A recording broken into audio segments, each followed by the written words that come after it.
My name is Arenda Holladay, and I teach the basics class for the Knitting Guild Association, and I've been doing a series of videos on increases, and I'm going to discuss Yarnovers today. But I'm also the editor of our magazine Cast On, and whenever I think about Yarnovers, it's something I like to warn people about as well, and I'll get to that in a minute. Now, one of the things I've noticed in my new knitters that they have difficulty with is Yarnovers. And the reason for that is that they interpret the yarn over to be something in a stitch. Yarnovers are always in between stitches. And I see this when a student will send me an email and say, the stitch count for the lace swatch you're having me doing is wrong. And I ask a question. When you do a yarn over, what do you do? And they say, I do the yarn over and then I knit the next stitch. And they interpret the instructions that the stitch immediately after the YO comma, if it's K1, that is part of the yarn over. No, it is not. A yarn over is simply putting the yarn over your needle and then going on to the next instruction, or in a chart, whatever is in the next square over. So this is a simple yarn over in stockinette, and I knit up to here, I put my yarn over, it leaves this, and then I work to the end, and on the next row I just knit or purl into that yarn over. And I've done 2 yarn overs here. Over here I have an example of doing yarn overs in the purl stitch, and I'll be demonstrating these so that you can see the difference the difference in how you work them. I always find that a yarn over worked on a purl row is just a little bit bigger than the one on the knit row, and you'll see why when I demonstrate it. Now, the other reason I wanted to discuss this right now is as you expand your knowledge of knitting, and if you work lace, you might encounter instructions where you are working an increase or a yarn over between a knit and a purl stitch, or between a purl stitch and a knit stitch. And you have to use a different technique. And in one method, and I'll demonstrate this, it leaves a smaller hole, and then in the other method, it leaves a larger hole. And why is this important? Well, if you're doing lace, and I have increases that look like this, and it's also a situation where I've got a knit next to a purl, and I use this technique, the yarn over is going to be a lot bigger. And as I mentioned, I'm the editor of Cast On, and I see this frequently where on one side I'll have nice tidy little yarn overs, and on the other side I have these big honkin' holes, and you want them to match. And so I'm going to show you some techniques that you can use to do that. Now first we're going to just discuss plain old yarn overs, and this is not going to take long because they're pretty simple. So if I am looking at a pattern and it says knit 3 yarn over and then knit 4, what that means is I knit 3, 2, 3, and then I make a yarn over. And in stockinette, all I do is I bring the yarn forward and then I knit the next stitch. Now I want you to notice where that yarn over is coming on that stitch. It is fairly high up, and I want you to look at the size of the yarn that I've got there. Now, what I do is whatever it says to do after that yarn over, that's in the next set of instructions. So it would be knit 4.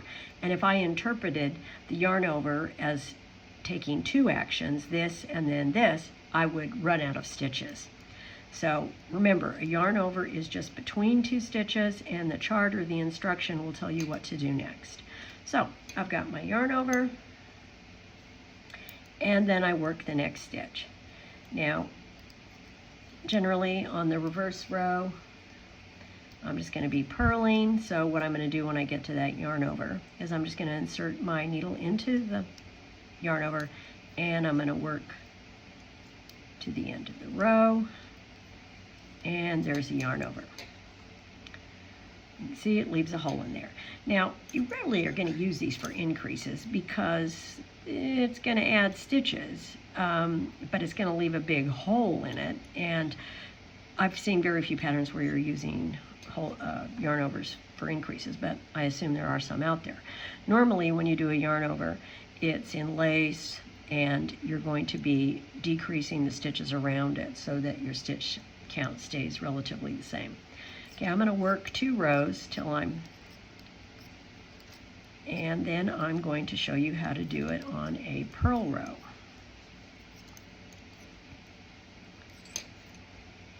Work just 1 row, I'll do it here. Now, if I'm going to do it on a purl, let's say it's knit or purl 3 stitches and then do a yarn over, I'm going to put the yarn over my needle and I'm going to bring it down and then purl the next stitch. Now what I want you to notice is that that yarn over is probably going to be larger than the ones worked on the right side row by a bit, because I'm bringing it all the way around the needle and I'm pulling it down to the stitch to work it.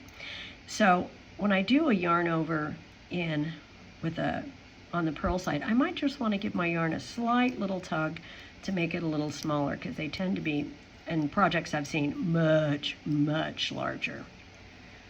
And it's, you know, in knitting you want things to be symmetrical, and when they're not symmetrical they draw attention. So I'm going to work to the end, and you can see that's significantly larger than the one that I did on the knit side.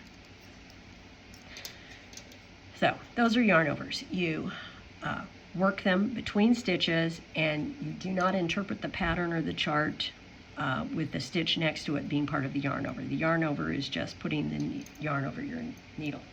Now, I want to show you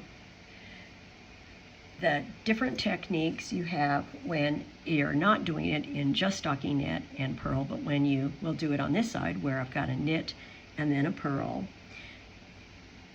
And then I'll turn it around in a minute, and we will do a purl before a knit.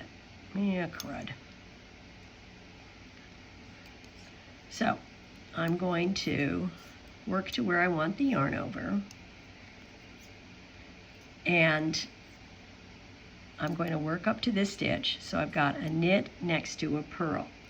And there are 2 ways to approach this. I can bring the yarn over the right needle and then purl the stitch. And this looks a little awkward. But you notice anything funny about it? That is going to be a very small yarn over.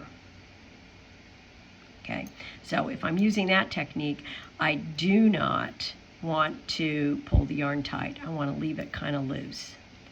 And what I can do is on this next stitch, tighten it up a bit. And that's not going to leave the stitches larger. Okay, so that's one method.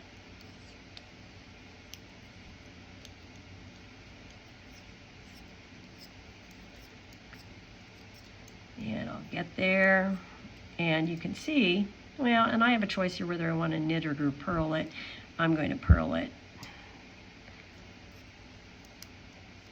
If you were doing this in a pattern, you would know what to do next, because it would be telling you what to do next. Usually you see this in lace more than anything else. Okay.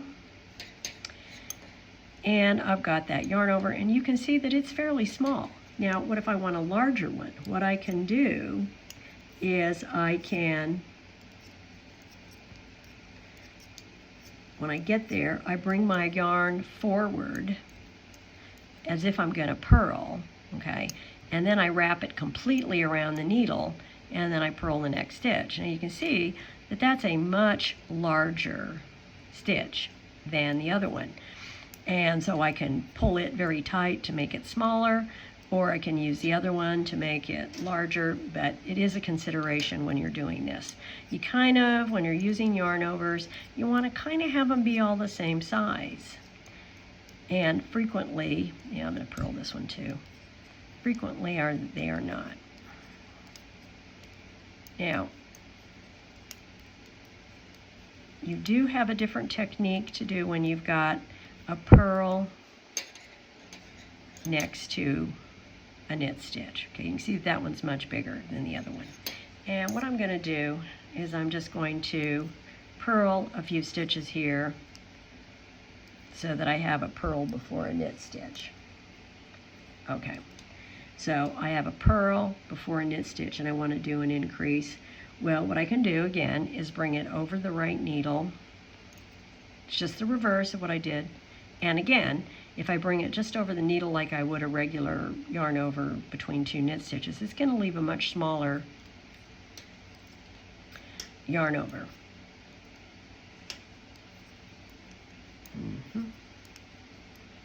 And I'll show you how to do it on the other side. Again, with yarn overs, you want the piece to look symmetrical. The good thing about lace is that often lace has so much going on that it can disguise the fact that some of the yarn overs were different sizes.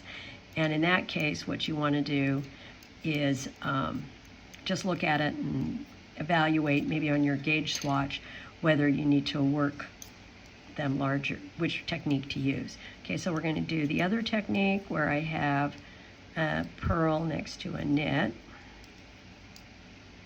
There's the purl next to the knit. And what I'm going to do this time, as I did on the other one, is that I can bring the yarn back as to knit, and I can wrap it completely around the needle, and it's going to give me a much larger yarn over.